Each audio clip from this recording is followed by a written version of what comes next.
Assalamualaikum warahmatullahi wabarakatuh. Alhamdulillahi rabbil alamin, wassalatu wassalamu ala ashrafil anbiya'i wal mursalin wa ala alihi wa ashabihi ajma'in. Saudaraku rahimakumullah, memang hidup di babak keempat dari era akhir zaman ini bukanlah suatu kehidupan yang penuh dengan kebahagiaan, penuh dengan kemudahan.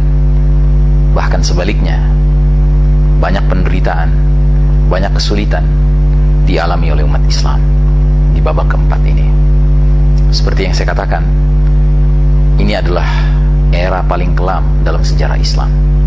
Babak mulkan jabariyan, babak para raja, para penguasa yang memaksakan kehendak, yang mengabaikan kehendak Allah dan Rasulnya. Bila mana pada perjumpaan sebelumnya kita membahas pandangan seorang pemikir, penulis muslim berkebangsaan Inggris bernama Ahmad Thompson dengan bukunya yang berjudul Dajjal the Antichrist atau Sistem Dajjal, terjemahan bahasa Indonesianya. Maka ada seorang penulis lain berkebangsaan Mesir bernama Muhammad Qutb yang menggambarkan kondisi dunia kita sekarang ini, babak keempat ini, dengan ungkapan Jahiliyatu Qarnul Ishrin, Jahiliyah abad ke-20, atau lebih tepatnya Jahiliyatu Mu'asirah, Jahiliyah modern. Beliau menulis buku ini pada tahun 80-an, oleh karenanya beliau memberi judul Jahiliyah abad ke-20. Mungkin kalau dia tulisnya sudah tahun 2000-an, dia akan menulis dengan judul Jahiliyah abad ke-21. Nah, betapapun masih relevan kajiannya itu untuk menggambarkan era di mana kita hidup sekarang ini. Ada 4 kriteria masyarakat pantas dijuluki sebagai masyarakat jahiliyah, kata Muhammad Qutb. Kriteria pertama adalah tidak adanya iman yang sesungguhnya kepada Allah Subhanahu wa ta'ala. Jadi sebuah masyarakat jahiliyah adalah masyarakat yang boleh jadi di dalamnya terdapat orang-orang yang mengaku beriman kepada Allah Subhanahu wa ta'ala. Namun keimanan mereka kepada Allah Ta'ala adalah keimanan yang tidak utuh, yang digambarkan dalam surah Al-An'am dengan ungkapan wa ma qadarullaha haqqa qadrih. Mereka tidak menempatkan atribut-atribut Allah Subhanahu wa ta'ala secara lengkap kepada Allah Ta'ala. Dalam masyarakat jahiliyah, bila mereka mendengar Allah disifati sebagai Maha Pengasih, Maha Penyayang, mereka setuju. Allah disifati sebagai Maha Pengampun, mereka setuju. Namun begitu mereka mendengar Allah itu disifati dengan Syadidul Iqab, Maha keras siksaannya, mereka bertanya-tanya, benarkah ini? Bila mana mereka mendengar Allah sebagai Al-Jabbar, Al-Mutakabbir, yang Maha memaksa, yang Maha sombong, mereka bertanya-tanya, benarkah ini?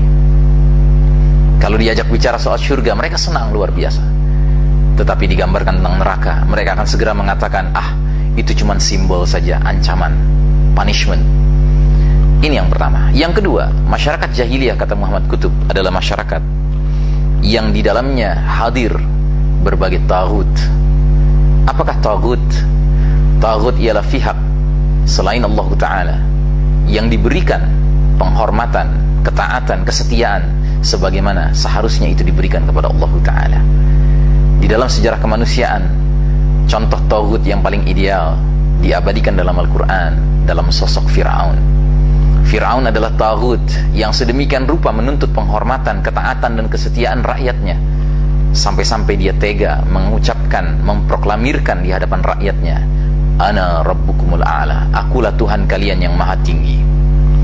Nah, dalam sebuah masyarakat jahiliyah, para taghut ini hadir dengan dimensi yang beraneka ragam, dengan jumlah yang banyak. Ada small taghut, medium taghut, ada large taghut. Ada taghut lokal, ada taghut nasional, taghut regional, taghut internasional. Ada taghut kulit putih, kulit hitam, kulit kuning. Ada taghut sipit, taghut belok, taghut buta.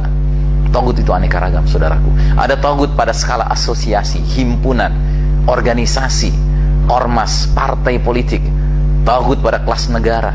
Pendek kata, ada pihak-pihak yang menuntut penghormatan, kesetiaan dan ketaatan, seolah dirinya ingin diperlakukan sebagai ilah Allah Subhanahu wa ta'ala. Yang ketiga, masyarakat jahiliyah kata Muhammad Qutb adalah masyarakat yang di dalamnya terdapat penyimpangan terhadap hukum yang semestinya ditegakkan. Sebagaimana kita ketahui, hukum yang hak hanyalah hukum Allah Subhanahu wa taala. Tetapi dalam sebuah masyarakat jahiliyah, hukum bukan hukum Allah taala, tetapi hukum buatan manusia. Oleh karenanya dalam sebuah sistem masyarakat jahiliyah, anggota parlemen, wakil rakyat dijuluki sebagai lawmaker, para pembuat hukum.